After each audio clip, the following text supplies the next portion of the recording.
Hi guys, so this is Kify on One-on-One with Kify on the Grace for Comfort channel. Today I am not talking about anything too righteous or let's say so different from what is going on today in our community or in our system.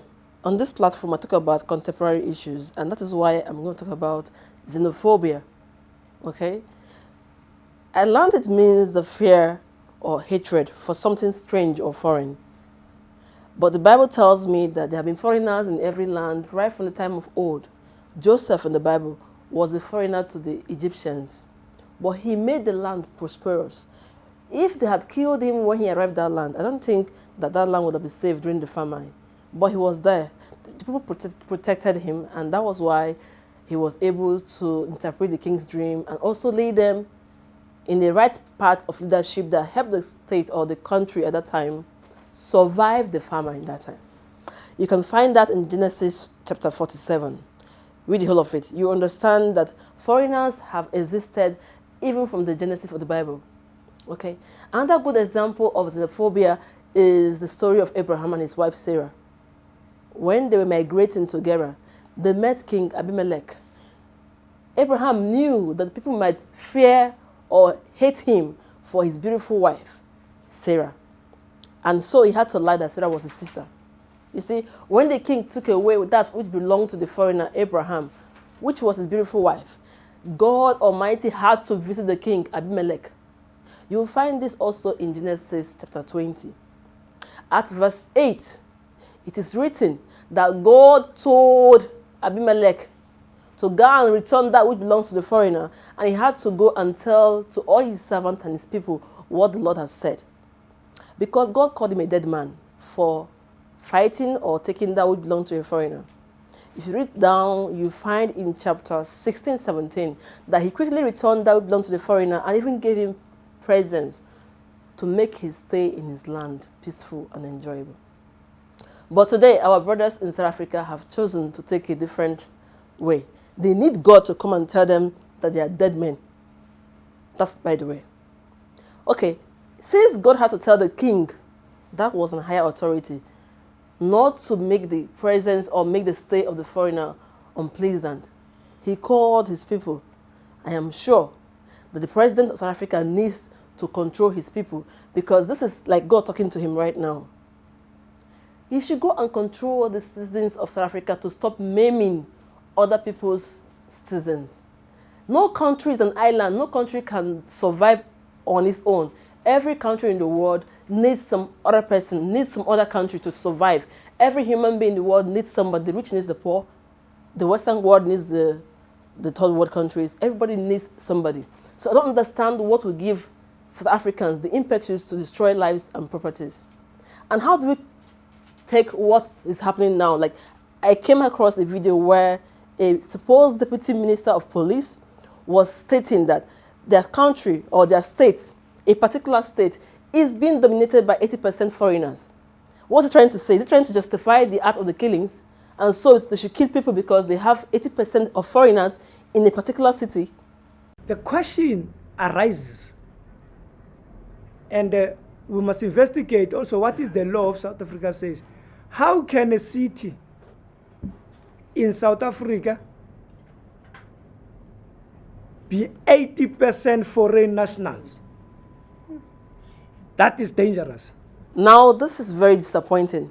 But what is most disappointing is that a person in the caliber of Thabo Mbeki, an elder statesman that Africans should look up to, can come to the public to say that the attacks, the xenophobic attacks, are actually directed at criminal Nigerians. What? Are there no criminals in South Africa? Then, so does it mean there are no South African criminals? This is called jungle justice. But it is beginning to be more apparent now that the leadership in South Africa are complacent about the ongoing events. And it's also therefore safe to say they are complicit. If you do not want foreigners in your city, do not grant them visas. And if they are there, control them.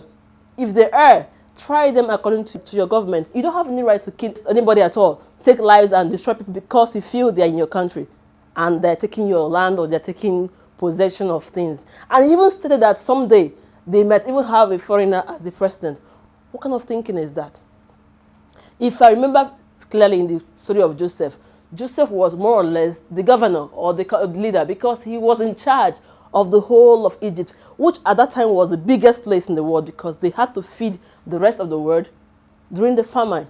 So that tells you anybody can be president anywhere if you obtain citizenship of that country somehow.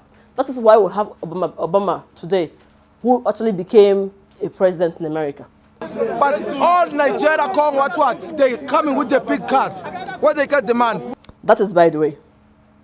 The issue is we cannot, because some people are acting barbarically, now stop using our mobile phones and stuff permanently.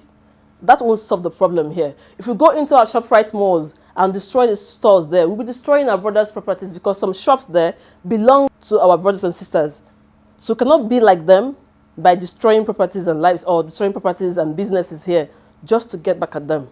But of course, we can do something more lasting. This is why I want to call upon our government and the government of other African countries to come together and demand leadership from the government of South Africa. Demand that they control their citizens. We don't understand why this can linger a day, two, and more. And this will think nothing is going to happen. Because, of course, nothing is happening. By the time people are arraigned and they have to pay for their crimes, that will stop.